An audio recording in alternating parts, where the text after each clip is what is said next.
a Christian empire worth $1 billion, documented in paper. The plan is being finalized with signatures and a seal. Jonathan and Susie Lamb open out in their most candid interview to date. Believe me when I say this is the unspoken side of the story. It had been formally announced that Jonathan Lamb will succeed Dyer as leader. The assumption that he will succeed wasn't made lightly. His written and certified nomination as the network's future president was guaranteed. The inheritance of a position of leadership within the flourishing worldwide Christian media enterprise that his father, Marcus Lamb, founded, which is worth billions of dollars. Everyone knew what to expect, and the plan was very clear. Jonathan and Susie Lamb recently gave an honest interview in which they detailed their experiences and clarifying the true circumstances surrounding the closed-door meeting. However, a lengthy story is available. Well, they're definitely wealthy. This ministry, worth millions of dollars, hires them. Has this had any impact on your finances? Did it negatively impact your life? On a budget? I mean, I was a very well-paid vice president at JAR. I thought it was just the year 23. Oh my goodness, 22. That was before you had that enormous bump, right? Up until 2023, we were always the same. In other words, it remained a nice no. Yeah. Not at all, but in 2022 it was huge. A whole year as the vice president. Yeah. That shook us. Wow, we exclaimed. Everyone wants to pretend that you still have a mortgage, even when you don't. Yeah. Keep up with the bills that come in from enjoying a lifestyle that was supported by a higher salary. It was 22 for both of us. He took office as president before I did thus.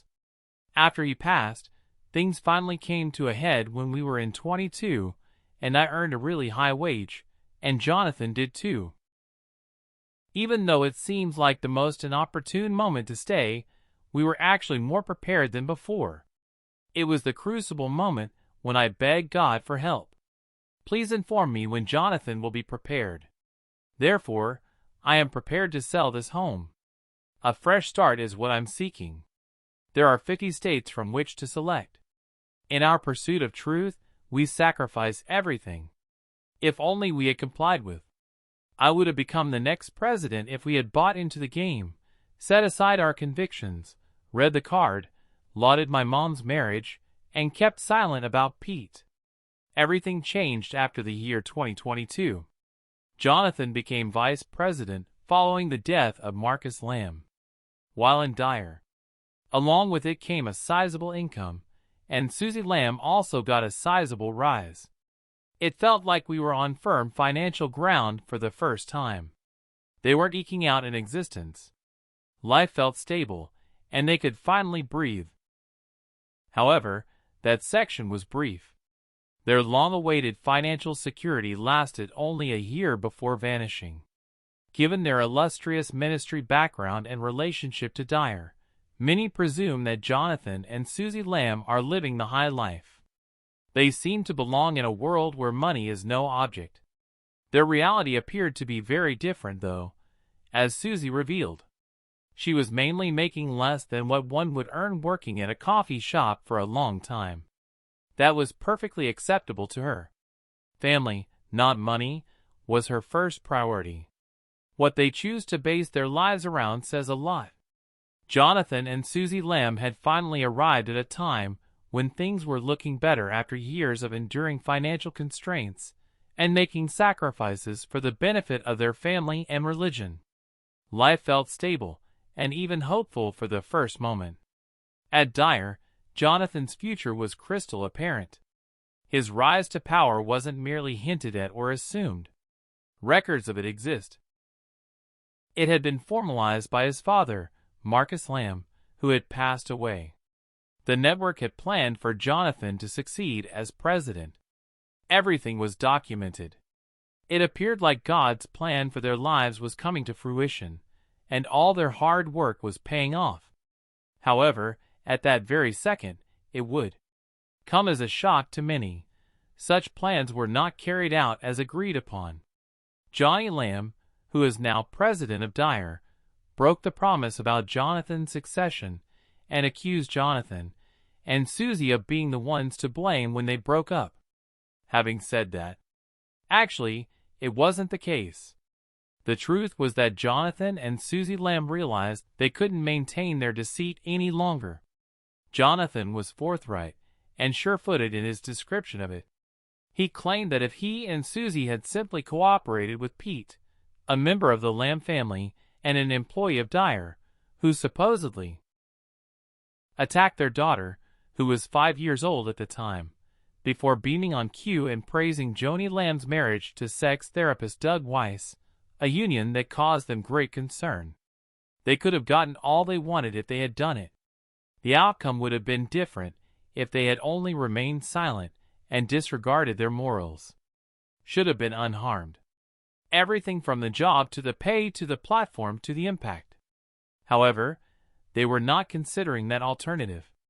Absolutely not if it meant betraying their principles. We placed everything on the altar, as Jonathan phrased it, in preparation for the fact.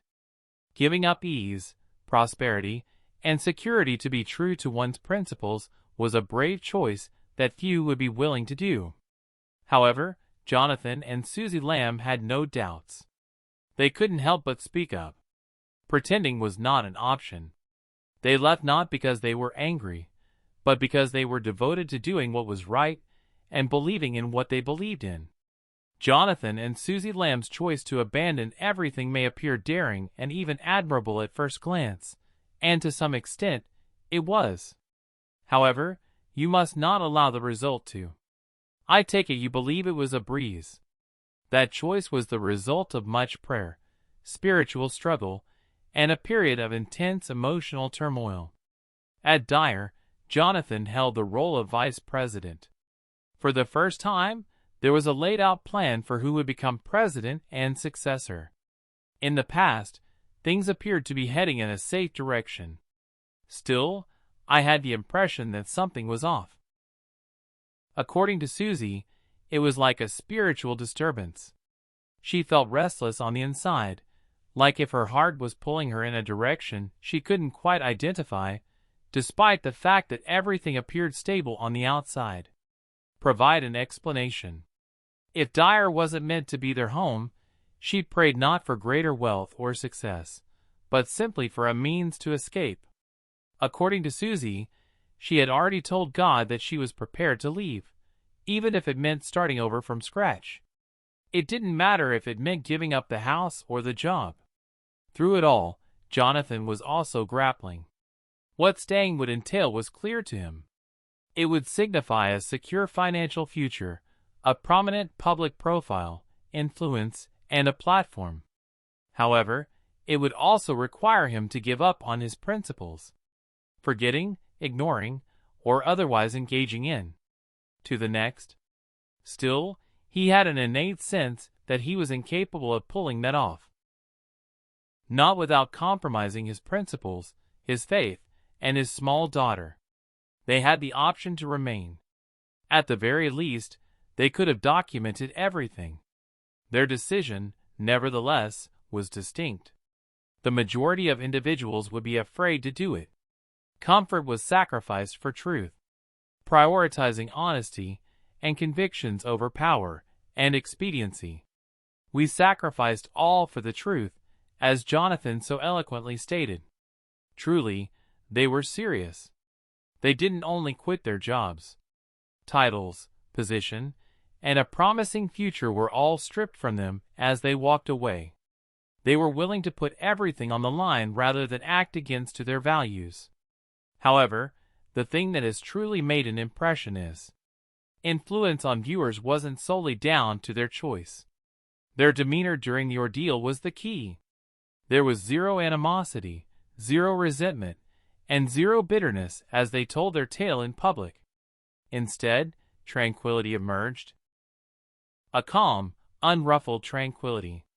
The sort that emerges only after you've borne the burden of doing what's right, not when you choose to ignore or avoid difficult things.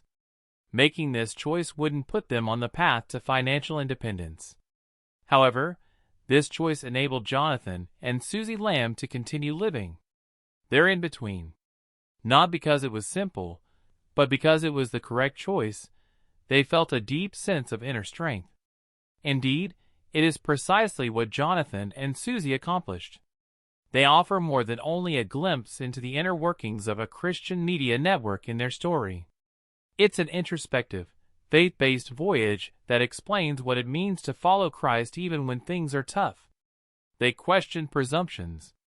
They had to face unpleasant realities. Their release from a future that had been almost assured. They would do it all only to prove their point. Things grew tough, but it wasn't the reason they left. Being there would have been betraying their beliefs, so they departed. And it was impossible for them to accomplish it outside of their own immediate circle. Certainly not in the eyes of God. Even though they could have been happy with compromise, they opted for conviction instead. They departed for more than just a job. They trusted God more than the system around them, so they laid down everything familiar and secure. Most importantly, they accomplished it without animosity, blame, or unnecessary drama, which is a tremendous quality. They dispersed without a word. Knowing you listen to God's voice rather than everyone else's can bring a calmness that no other emotion can match. Their tale is a lovely illustration of the fact that truthfulness requires a sacrifice. Additionally, there are instances when staying put is the most faithful course of action. The key is to release. To the best of your knowledge, obedience is always more valuable than praise, and not just because it's the right thing to do. Your thoughts and feelings on the matter would be greatly appreciated. Let us know what you think by leaving a comment. Please hit the like, share, and subscribe button while you're here, and we'll catch you in the next video.